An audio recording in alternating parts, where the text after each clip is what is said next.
Allahu Akbar, Allahu Akbar. Jadi di antara cara kita mengetahui posisi kita di hadapan Allah adalah dengan kita mengetahui Allah tempatkan kita di tempat yang baik atau tempat yang buruk.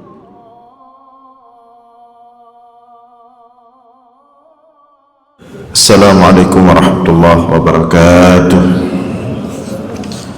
Alhamdulillahil wahidil ahad الفرد الصمد الذي لم يلد ولم يولد ولم يكن له كفوا أحد والذي ليس كمثله شيء وهو السميع البصير اللهم صل وسلم وبارك على سيدنا ومولانا محمد الذي دعا الناس وأرشدهم إلى توحيد رب العباد Allahumma wa ala alihi wa sahbihi ajma'in, amma ba'd.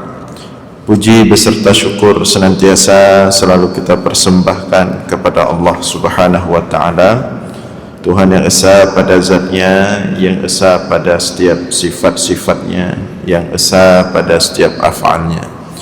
Tidak ada satupun makhluk yang serupa dengannya dalam bentuk apapun. Selawat beriringkan salam juga kita sampaikan kepada baginda Rasulullah sallallahu alaihi wasallam, kepada seluruh keluarga dan sahabat-sahabatnya sekalian. Hadirin jamaah sekalian beserta para pendengar dimanapun berada yang dimuliakan Allah, kembali kita dalam ulasan-ulasan singkat tentang ilmu tauhid, masih dalam rangkaian pembahasan hikmah Ibnu Athaillah As-Sakandari dalam kitabnya Al-Hikam. Pada subuh ini kita akan membacakan hikmah yang ke-71. Hikmah yang ke-71. Qala al-musannifu wasyarihu rahimahumullah ta'ala, in aradta an ta'rifa qadraka 'indahu fanzur fi madza yuqimuka. In aradta an ta'rifa qadraka indahu, jika engkau ingin mengetahui posisimu atau kedudukanmu di hadapan Allah, jika engkau ingin mengetahui posisimu atau kedudukanmu di hadapan Allah, fanzur fi madza yuqimuk, maka lihatlah di mana Allah menempatkanmu. Maka lihatlah di mana Allah menempatkanmu. Nah, ini hikmah ini memang ini hikmah sangat singkat sekali, tapi di sini Ibnu Athaillah As-Sakandari memberitahukan kita untuk mengetahui di mana posisi kita, di mana tempat kita bagi Allah. Kita tentu semuanya adalah ciptaan Allah. Kita diciptakan oleh Allah dan kita semuanya adalah hamba Allah. Dan semua yang kita miliki pemberian Allah. Dan jalan hidup yang sudah kita lalui dan terus akan kita lalui, semuanya adalah di bawah kendali Allah. Tidak ada yang di luar kendali Allah. Tetapi posisi kita, kedudukan kita tidak semua sama di hadapan Allah. Tidak semua sama dalam pandangan Allah. Ada yang dekat dengan Allah dalam pandangan Allah, ada yang memang jauh dengan Allah dalam pandangan Allah. Jadi ini berbicara pandangan Allah, bukan pandangan kita. Artinya belum tentu orang yang merasa dirinya dekat dengan Allah sudah benar-benar Allah anggap dia dekat dengan Allah, sudah benar-benar Allah pandang dia itu dekat dengan Allah. Maka di sini kita diberitahukan cara, tapi ini juga bukan sesuatu yang bisa kita klaim dengan yakin, ya, karena hakikat siapa yang paling dekat dengan Allah, siapa yang diterima oleh Allah, itu nanti di hari akhirat. Tetapi setidaknya ini sebagai bisyarah, sebagai satu motivasi kita untuk terus berhusnudzan kepada Allah. Sehingga kita setidaknya ada sedikit ketenangan, sedikit kebahagiaan ketika kita mencoba mendeteksi bahwa diri kita dipandang dekat oleh Allah, dipandang atau dicintai oleh Allah. Nah, ini tujuan daripada hikmah Ibnu Athaillah As-Sakandari ini. Kita lihat hikmah ini berangkat dari beberapa hadis. Disebutkan oleh Ibnu Ajibah, wa fil hadis anhu sallallahu alaihi wasallam, dan tersebut dalam beberapa hadis dari Rasulullah, di antaranya dalam sebuah hadis qudsi, yaqulullahu tabaraka wa ta'ala, anallahu la ilaha illa ana khalaqtul khaira wasyarra fatuba liman khalaqtuhu lil khair wa ajraitul khaira ala yadihi wa wailun liman khalaqtuhu lisyarr wa ajraitus syarra ala yadihi. Allah berfirman, Allah mengatakan dalam sebuah hadis qudsi, anallahu la ilaha illa ana, akulah Allah yang tiada Tuhan selain aku. Khalaqtul khaira wasyarra, aku yang telah menciptakan kebaikan, demikian juga keburukan. Fatuba liman khalaqtuhu lil khair, maka berbahagialah orang yang aku ciptakan ia untuk kebaikan, untuk menghasilkan kebaikan, tentu untuk dirinya maupun untuk orang lain. Wa ajraltul khaira ala yadihi, jadi fatuba liman khalaqtuhu lil khair wa ajraitul khaira ala yadihi, maka berbahagialah, beruntunglah orang yang aku ciptakan ia untuk kebaikan dan aku jadikan kebaikan itu mengalir melalui tangannya, melalui keberadaannya. Wa wailun liman khalaqtuhu lisyarr, dan celakalah bagi orang yang aku ciptakan ia sebagai sumber keburukan. Wa ajraitu syarra ala yadihi, dan aku alirkan keburukan itu melalui dirinya. Nah, di sini kan nampak apa yang disampaikan oleh Ibnu Athaillah As-Sakandari tadi. Jadi di antara cara kita mengetahui posisi kita di hadapan Allah adalah dengan kita mengetahui Allah tempatkan kita di tempat yang baik atau tempat yang buruk. Allah jadikan kita sebagai wasilah berbagai kebaikan atau sebagai wasilah berbagai keburukan. Kemudian wa fi hadisin akhar, dalam hadis yang lain Rasulullah bersabda, man arada an ya'lama ma lahu 'indallah falyanzur ma lillahi 'indahu. Barang siapa, ini lebih detail hadis ini sudah kepada maqam ma'rifah barang siapa yang ingin mengetahui ma lahu 'indallah, posisinya di hadapan Allah, falyanzur ma lillahi 'indahu, maka hendaklah dia melihat posisi Allah dalam dirinya. Ini ma'rifah, kedudukan Allah dalam dirinya. Ini tauhid. Kalau tadi di atas hadis yang pertama tadi itu umum, bisa kita lihat dari amalan. Ketika amalan kita terus dalam kesalihan, dalam ketaatan, ini salah satu ciri Allah tempatkan kita pada yang baik. Dan ketika ketaatan kita, kesalihan kita menginspirasi orang lain, ini juga indikasi bahwa Allah sayang sama kita, Allah cinta sama kita, Allah suka dengan kita. Tapi ini secara amalan. Sedangkan hadis yang kedua ini, barang siapa yang ingin mengetahui posisinya di hadapan Allah, maka hendaklah dia melihat posisi Allah dulu dalam dirinya. Ya, Allah bagaimana dalam diri kita? Besar enggak Allah? Kalau Allahu Akbar dalam diri kita, berarti kita juga memiliki tempat istimewa pada Allah. Kalau Allahu Akbar, Allah itu benar-benar maha besar dalam hati kita, berarti kita punya tempat istimewa dalam diri Allah. Tapi kalau Allahu Akbar, Allah maha besar itu hanya di mulut kita saja, tidak masuk ke hati, artinya di hati ada yang lebih besar selain Allah, ya.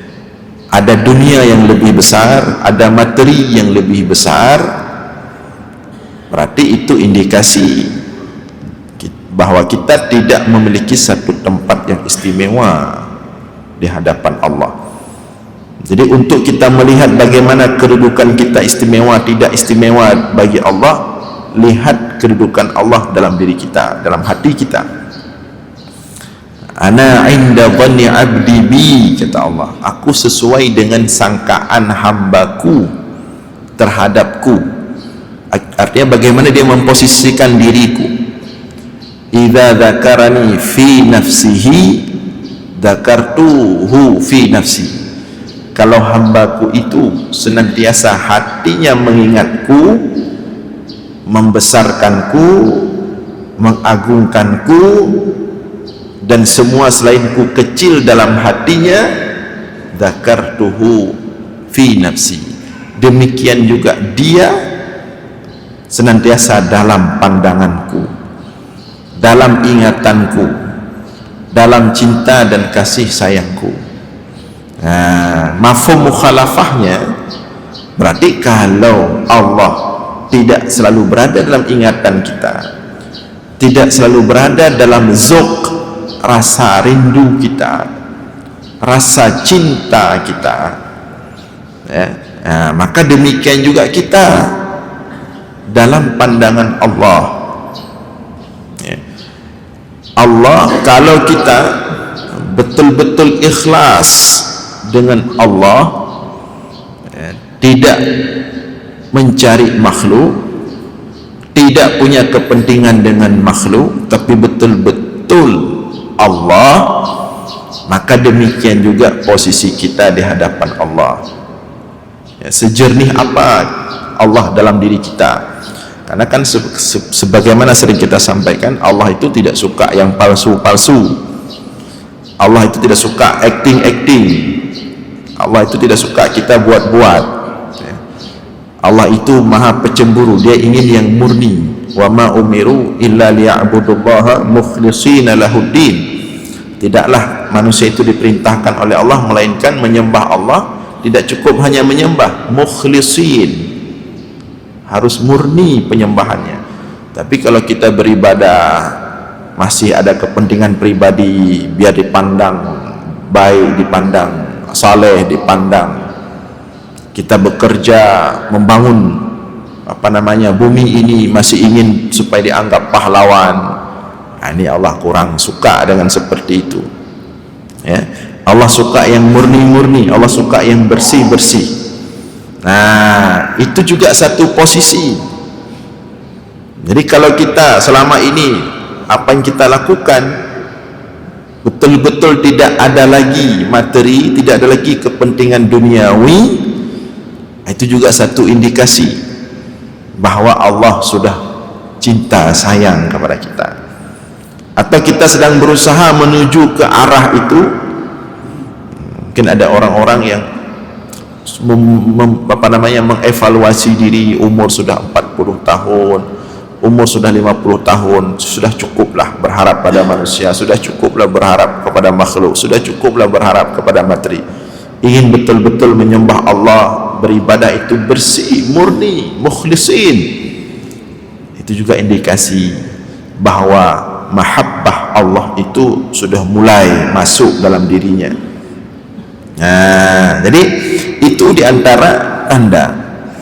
Maka kalau kita lihat hadis ini, ya sebenarnya tidak rumit untuk mengetahui posisi kita di hadapan Allah. Kita lihat saja kedudukan Allah bagi kita, besar atau tidak, agung atau tidak, ya. Kita lihat saja. Cuman posisi ini tidak cukup hanya dengan zauq saja. Posisi ini memang membutuhkan kepada tauhid, kepada ma'rifah. Kita harus kenal Allah dulu. Kalau kita enggak kenal Allah, kita enggak tahu sifat-sifat Allah, kita enggak tahu nama-nama Allah, kita enggak tahu cara Allah mengurus alam ini, cara Allah mengurus kita, bagaimana Allah bisa agung dalam diri kita? Bagaimana Allah bisa bertahta dalam hati kita? Tidak bisa, dan susah untuk kita buat-buat. Makanya setiap kita buka solat itu, dibuka solat itu dengan penyerahan diri total kepada Allah. Namanya doa iftitah, pembuka solat. Di antaranya, inna salati wa nusuki wa mahyaya wa mamati lillahi rabbil alamin. Sesungguhnya salatku, wa nusuki seluruh ibadahku, wa mahyaya seluruh hidupku, wa mamati dan matiku, semuanya lillahi ta'ala, mutlak, ku persembahkan sepenuhnya lillahi ta'ala, kepada Allah. Nah, doa iftitah itu tidak bisa hanya dibaca dengan lisan sudah kemudian langsung menghasilkan satu makna besar. Itu harus didasari oleh tauhid dulu, ya, harus didasarkan oleh tauhid, dengan ma'rifah, mengenal Allah, baru kita kenal diri kita. Kalau kita nggak kenal Allah, kita ya sulit mengenal diri kita. Orang-orang yang masih sombong, masih suka membesarkan diri, orang-orang yang masih suka kalau ngomong itu selalu saya begini, saya begitu, masih suka mendominasi, masih suka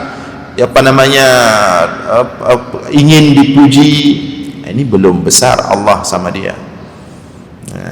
Berarti masih besar diri dia, ya. Orang yang masih membesarkan selain Allah, membesarkan dirinya, berarti Allah masih kecil dalam diri dia.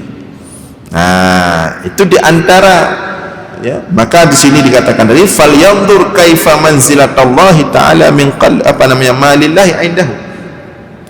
Lebih spesifik lagi, wa fi riwayatin, dalam riwayat yang lain, man arada ayya'lama manzilatahu indallah falyanzur kaifa manzilatallahi ta'ala fi qalbih fa inna Allah ta'ala yunzilul 'abda haitsu anzalahu al-'abdu min nafsihi. Barang siapa yang ingin mengetahui kedudukannya di sisi Allah, maka hendaklah dia melihat bagaimana kedudukan Allah dalam hatinya. Karena bahwa sesungguhnya Allah Ta'ala menempatkan seorang hamba sesuai bagaimana hamba itu menempatkan Allah. Di mana kita letakkan Allah? Kalau kita letakkan Allah di masjid saja misalnya, begitu di luar masjid nggak pakai Allah lagi, dah pubut jo kiba-kiba galak ada yang penting tak makai mentah mangat taulah kaje. Berarti sesuai seperti itu. Allah hanya melihat kita ketika di masjid saja. Di luar masjid kita terombang-ambing, sosial kita kacau balau, ekonomi kita hancur-hancuran, kecurangan di mana-mana, riba luar biasa, politik kita berantakan, hancur. Nah, tenang baca duduk masjid tengah. Kenapa? Karena memang kita hanya melihat Allah, hanya merasakan kehadiran Allah di masjid saja. Ada orang malah di luar masjid dia nggak merasakan Allah, di dalam masjid pun dia nggak bawa Allah, sampai ke solat pun dia nggak hadirkan Allah. Makin balau, lebih parah lagi, ya. Solat dia, orang takbir dia takbir, orang salam selesai solat dia salam, Begitu selesai salam dia baru sadar, oh kada kau sembahyang, ya. Jadi Allah kata, Rasulullah katakan tadi, Allah memposisikan hambanya sesuai dengan posisi Allah, sesuai bagaimana hamba itu memposisikan Allah. Maka dalam hal ini, untuk melihat diri kita di hadapan Allah ada dua. Yang pertama secara ma'rifah, secara tauhid. Secara tauhid, sejauh mana kita mengenal Allah, sejauh mana kita membesarkan Allah, sejauh mana kita mengagungkan Allah. Dari situ kita melihat kita punya posisi yang istimewa, apakah kita punya posisi yang agung di sisi Allah, dari sejauh mana kita bermakrifah kepada Allah. Maka mau tidak mau tauhid ini harus terus kita pelajari, ya. Tidak cukup dengan amalan saja. Bahkan amalan yang indah itu amalan yang dihasilkan dari makrifah, dari kita mengenal Allah. Karena aneh kalau kita menyembah sesuatu yang kita tidak kenal, ya. Kita akan lebih menikmati melakukan sesuatu kalau sesuatu itu kita tahu kepada siapa kita lakukan, apa fungsinya, apa tujuannya. Jadi pertama makrifah, yang kedua hasil daripada makrifah untuk kita mengetahui posisi kita di hadapan Allah sesuai hadis yang pertama tadi. Kita lihat dalam beramal kita, di mana Allah tempatkan kita dalam kehidupan sehari-hari. Apakah menjadi sumber kebaikan, apakah menjadi wasilah kebaikan. Contoh yang indah untuk yang kedua ini disebutkan oleh ulama salafus saleh.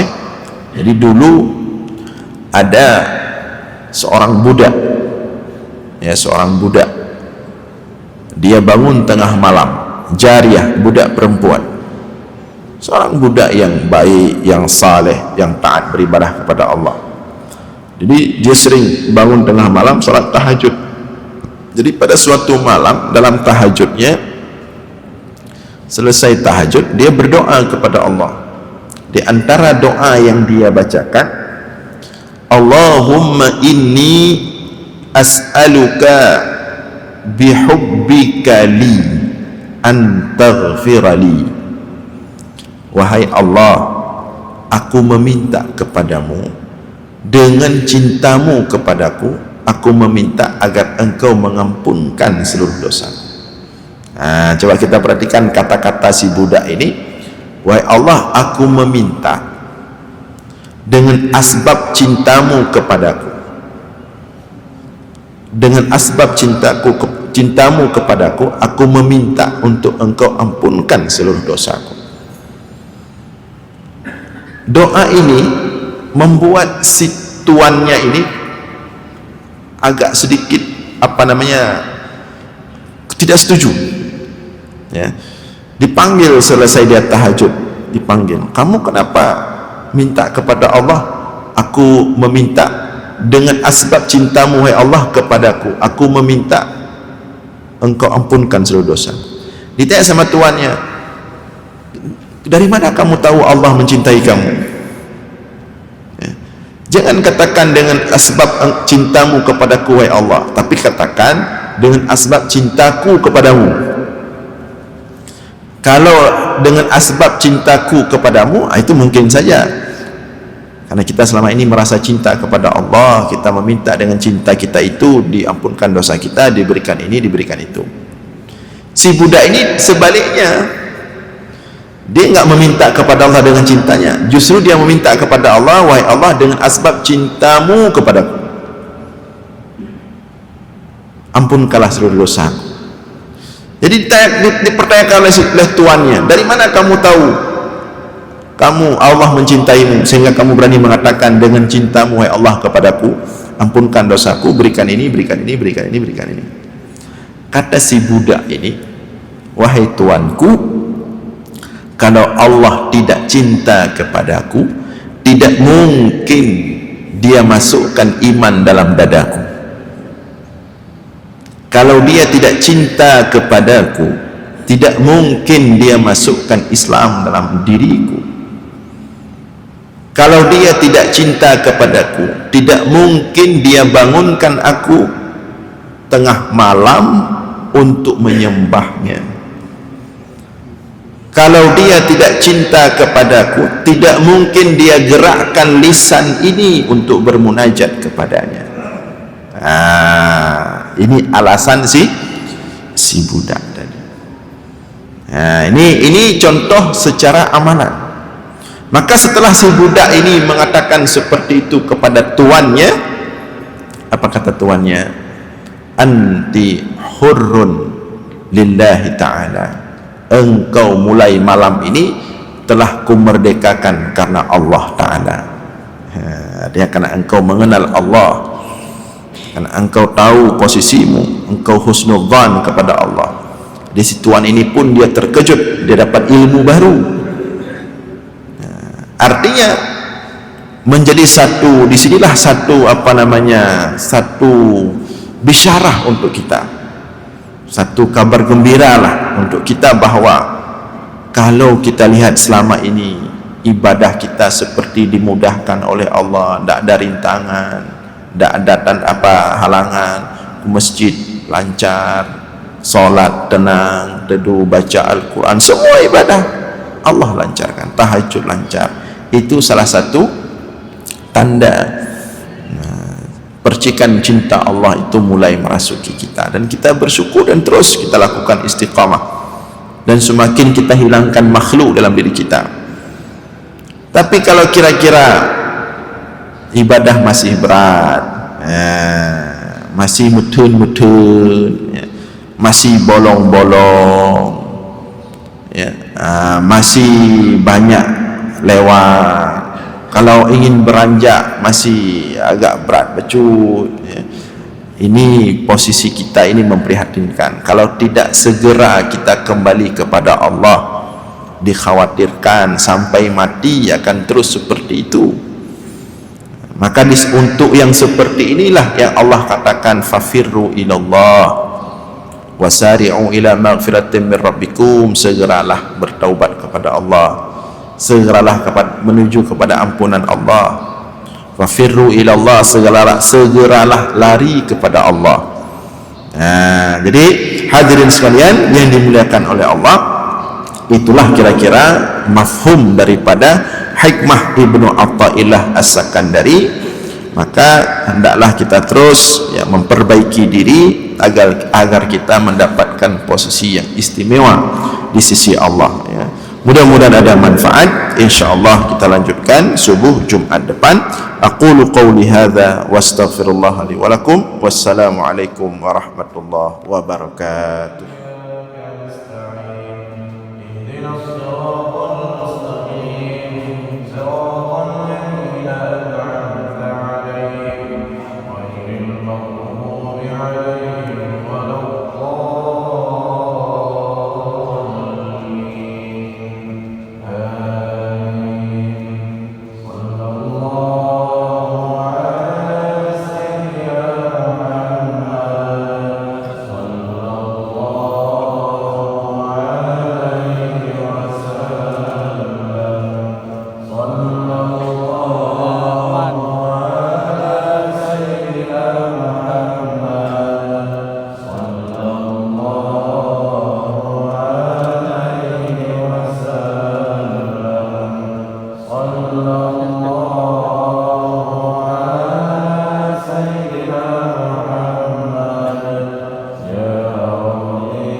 فإني عابد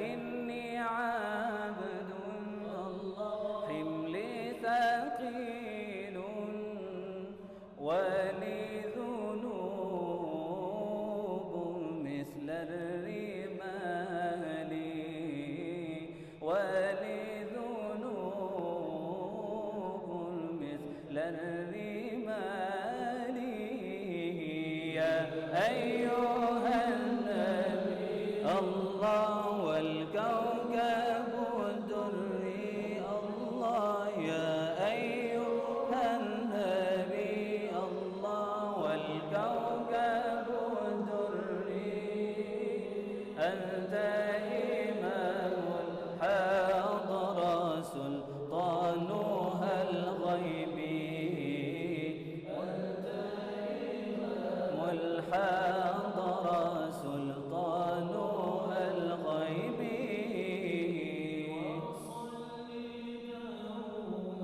الله لا نبينا الله صل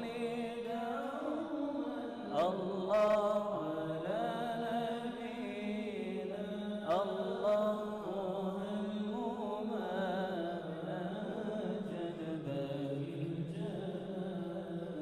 الله الله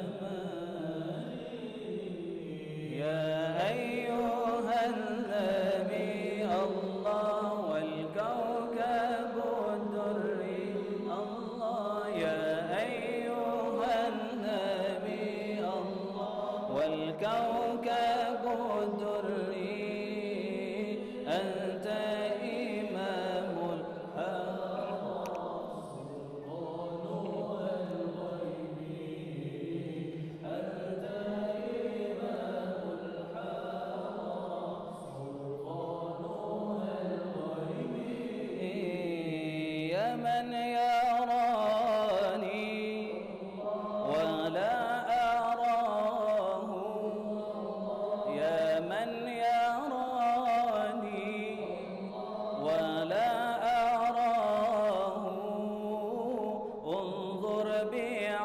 بعين الرضا لحالي انظر بعين الرضا لحالي يا أيها النبي الله والكوكب الدري الله يا أيها النبي والكوكب الدري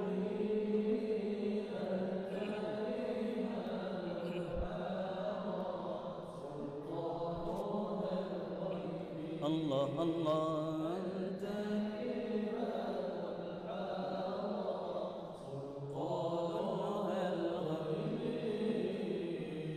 قل يا عظيم أنت العظيم قد همنا هم عظيم وكل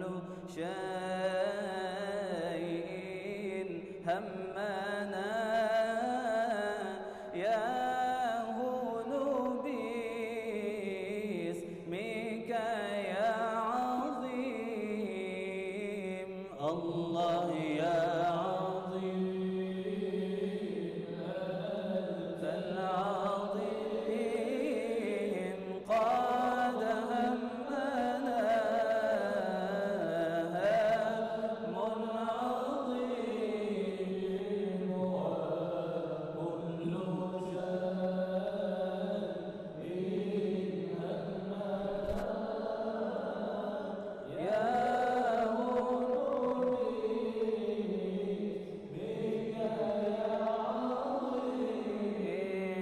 أنت القديم قديم في الأزل أنت اللطيف لطيف لم تزل أنت القديم قديم في الأزل أنت اللطيف لطيف لم تزل عنا أزيل ما قد نزل من فادح الخاطب الشديد الله يا عظيم أنت العظيم قد همنا هم عظيم وكل شيء همنا يا اسمك يا عظيم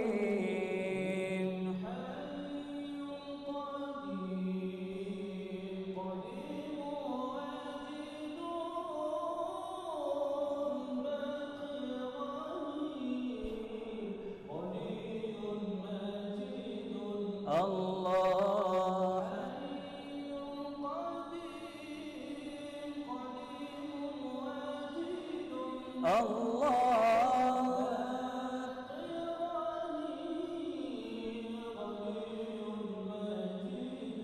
الله عادل الله